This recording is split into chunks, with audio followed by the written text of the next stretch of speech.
We have got the bus this morning from Newport and we are now in Cowes, specifically West Cowes, which Juliet informs me is the nice side.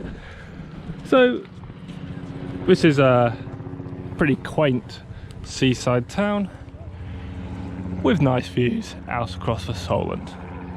Over there in East Cowes is Osborne House, which is a big old country house that Queen Victoria liked to stay in back in the 1800s.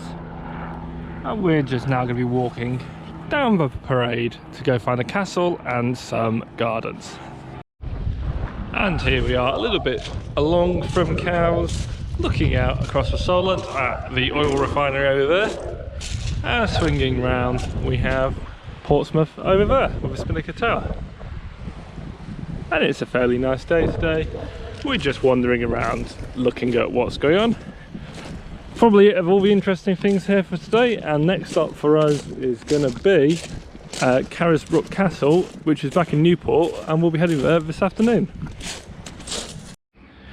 It's now after lunch and Juliet and I have got the bus up to Carisbrooke, which is about 10 minutes north of Newport, and we are now here at Carisbrooke Castle. So we're just in the little garden bit at the bottom of the castle, and this looks like the bits of the castle itself. And the only thing we've got to do now is figure out how we actually get inside. We have reached the castle, and this is the gatehouse, as you can see. Very nice, very good views out over the surrounding area. You can certainly see why this was a castle. And we're now going to have a look around and actually learn something about this place, because currently we don't know anything about it. This here is a garden used by Princess Beatrice in the early 1900s. She was the youngest daughter of Queen Victoria, and she used this as a summer home. And a very nice garden it is. It's good, isn't it? This is a well house, and in times gone by they stuck a donkey in this wheel and got it to get water out of a well. Now they do have donkeys on site, which we have met, but they're sadly not doing this today because apparently it gets a little bit silly with people crowding in. Next stop for us is walking down here to go have a wander along the ramparts of the castle. These are the artillery cannons which protected the castle from attack by the Spanish.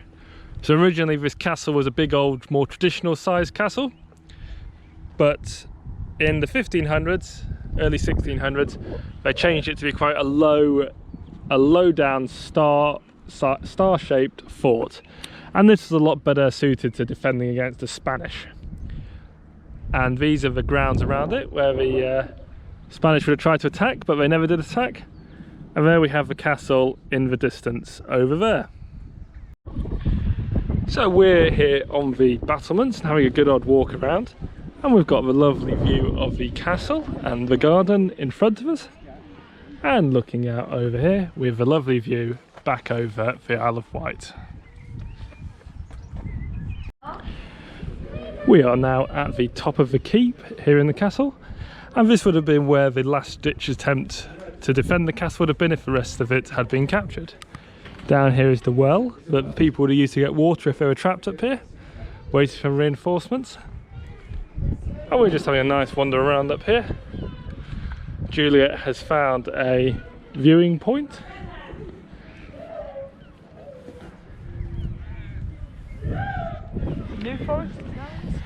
And from here we can see all the way across to England over the other side of the Solent.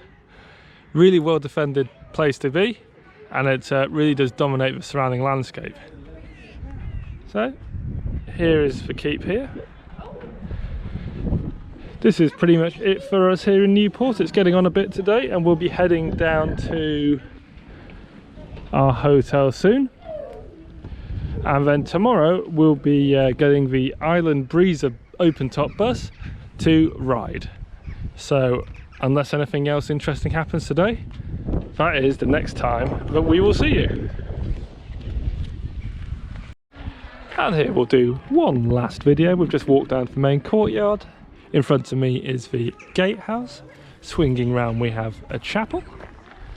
And then we have the main house with a museum in it now. And then over to this side are the battlements.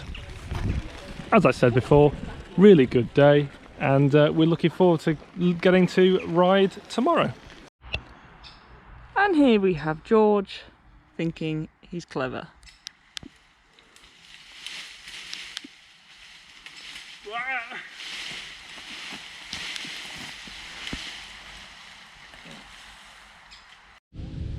Juliet and I got the bus this morning from Newport, and we are now in the delightful seaside town of Bembridge. Really nice place. We've got some snacks from there.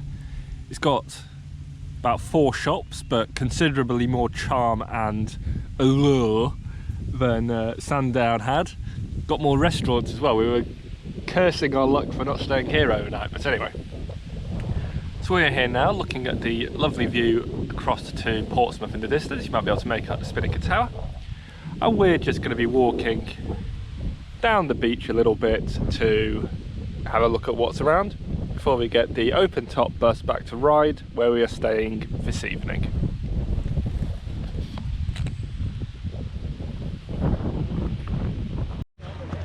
We've walked a little bit along the beach and we're just at the end of this spit of sand. There's a cafe over there where we'll be heading shortly because we need to get a bus from there. And in the far distance we once again have Portsmouth. Really nice, just having a nice walk around. We found a group of people doing some boating, which is very interesting. But now Juliet will be heading back to the main beach and walking round to the cafe.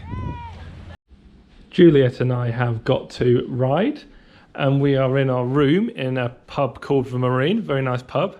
But the best thing about this room is we have a view of the hoverport. And that's what every boy wants and exactly what every girlfriend does not want.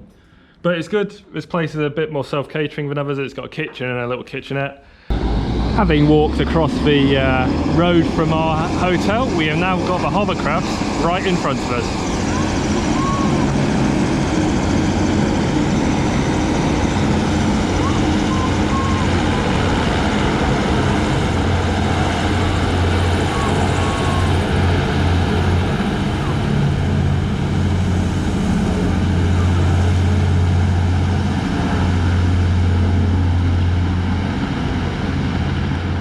And there we go, we'll be getting on one of them tomorrow to go back over to Portsmouth.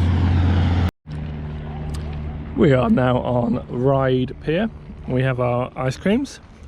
And this is apparently 3 piers in one. You've got a pedestrian pier and then a couple of railway piers, which are used to service the railway over there. There also used to be a tram which came along here, but that would have been in the far distant past. Now all you can do is drive along and have a walk to the far end where we think we're going to find another amusement park. So we have reached the end of the pier and I was very wrong. There is in fact no amusement arcade. This is just a car park and a ferry terminal. Very interesting. And this building here on the other side of that is the train you can get to take you down the pier. And this pier is one of the longest in the UK, if not the longest, around 600 metres long. And that is mainly so that the ferry can dock here. Now spinning round, we have this really lovely view out towards Cowes, where we were yesterday. And it's very pleasant, quite warm now. It was very cold earlier, but it's warm now. And we'll now be heading back down the pier, maybe doing a little bit of a walk down the Esplanade, which is the beachfront. And then we'll be heading off to our hotel for a bit of dinner. Juliet and I have walked down the Esplanade here in Ryde, and we are at a crazy golf course. And we will now see Juliet take your shot. Reasonably good. Anyway, we're having a nice time here and we'll see what else we can see after we're finished with this. So Juliet and I have walked down the beach just that little bit more, and we've got this wonderful view out over the pier as sun sets to see us off from our time on the Isle of Wight. We'll be heading back to our hotel soon for a little bit of dinner, and then tomorrow we'll be going into Portsmouth to see HMS Warrior before officially ending our trip. But for now we just have the hovercraft, which you can see in front of me, pulling into the hoverport here in Ryde. It's been a really nice trip going around the island, and I'd heartily recommend it to anyone. There's not too much to do, but if you've got a spare week and you don't mind a nice relaxing trip, it's definitely worth doing. We particularly enjoyed getting the bus because it meant that we didn't have to worry too much about cars, which just made the whole trip so much easier. And here we have the hovercraft pulling into the port. So that's it from us for now, and we'll get back to you tomorrow with our last little bit wandering around HMS Warrior. Juliet and I are here in our hotel room, and we can just see the hovercraft pulling in. This is an incredible hotel room. It's not too pricey, and we were not expecting anything nearly as good as this, but it's really, really nice. So there we go, there's the hovercraft with Portsmouth in the background. We have now got the hovercraft back across to Portsmouth and Ryde, so we've did that about 10 minutes ago. It was very quick and efficient. Had to leave the hotel quite quickly though, but apart from that, very easy. This is a church in front of me called something like the Barracks Church, something like that. And basically this was a church here in Portsmouth until the Germans blew the roof off in World War II. Next stop for us is Gunwharf Quay, which is over near the Spinnaker Tower, and then we'll be heading to HMS Warrior. Juliet and I are now here on HMS Warrior, and this is the big old ship right here. And this was one of the first ironclad vessels in the Royal Navy, and at its time the biggest warship in the world. We are now in the bowels of HMS Warrior, with this here being the engine room, and absolutely huge it is. And here we are on the gun deck of HMS Warrior, which Juliet informs me is somewhere you can also come and do a wedding if you wish. So here we are back on the top of HMS Warrior after a very interesting walk around the bows of the ship. This here is the breech loading gun at the front of the ship, which could be focused in lots of different directions, which made Warrior a formidable ship back in the day. And now we're pretty much done here, and Juliet and I have already been to the historic dockyards, so we're not going to go around all of it. We just wanted to come here because we didn't do this last time. And we'll now be heading over to the train to go back to Juliet's mother's house. But for now, we've just got this nice view of the Spinnaker Tower and the train station. We have now finished our walk around HMS Warrior, and as we have done the rest of the dockyards in the past, we are now heading to the train station. We're going to be coming back here in October probably to go around it again because it's really good fun. But for now, that's it from Portsmouth and our trip to the Isle of Wight. And I must say, it's been a really enjoyable time. We've had great fun, and we've been very, very lucky with the weather.